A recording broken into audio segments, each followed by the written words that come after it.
Hello guys, my name is Saurabh Sharma. इस video में हम लोग जानेंगे the refractive index. Refractive index क्या होता है समझते हैं, जानते हैं, समझिएगा। रिफ्रैक्टिव इंडेक्स जिसको हम लोग RI बोलते हैं, शॉर्ट फॉर्म में RI, refractive index of a medium can be defined as its capacity of bending of ray of light. More the bending capacity more will be the refractive index. यानी कि refractive index क्या होता है कि जो light एक medium से दूसरे मीडियम में जाती है तो वो कितना बेंड हुई है टूवर्ड्स द नॉर्मल की तरफ, या नॉर्मल से दूर कितना बेंड हुई है, तो वो उसको कहते हैं रिफ्रैक्टिव इंडेक्स। किसी मीडियम से किसी मीडियम में लाइट जाती है तो वो बेंडिंग ऑफ लाइट का जो बेंड होना एक मीडियम से दूसरे मीडियम, वो कहलाते हैं refractive index of the bending. Refractive index कहलाता है बेंडिंग ऑफ लाइट। और ये अगर मान लीजिए मोर the bending of capacity more will be the refractive index. अगर मान लीजिए अगर बेंडिंग ऑफ कैपेसिटी ज़्यादा है, बेंडिंग ऑफ कैपेसिटी ज़्यादा है तो जो रिफ्रैक्टिव इंडेक्स होगा वो भी ज़्यादा होगा। अगर बेंडिंग ऑफ कैपेसिटी कम होगी तो रिफ्रैक्टिव इंडेक्स भी कम होगा। बात समझ में? समझते हैं कैसे?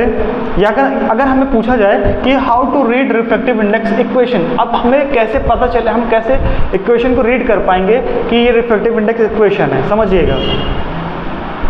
सबसे पहले ये तो लिखा हुआ है n, हालांकि ये n म्यू भी हो सकता है और n से कोई फर्क नहीं है, समझिएगा। यहाँ पे रिफ्रैक्टिव इंडेक्स को दिखा रहा है कि अगर मान लीजिए 2 1, ये 2 का मतलब है मीडियम सेकंड और 1 का मतलब है मीडियम फर्स्ट, ठीक है।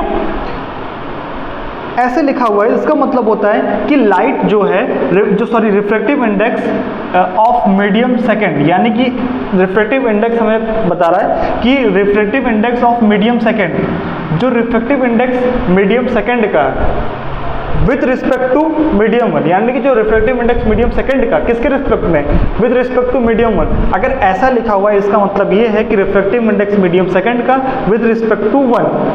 जो ये n के बाद जो 2 लिखा हुआ है इसका मतलब है कि फर्स्ट, ये जो 2 लिखा हुआ है इसका मतलब है कि refractive index of medium second यहाँ से किसके रिस्पेक्ट में, 1 के रिस्पेक्ट में।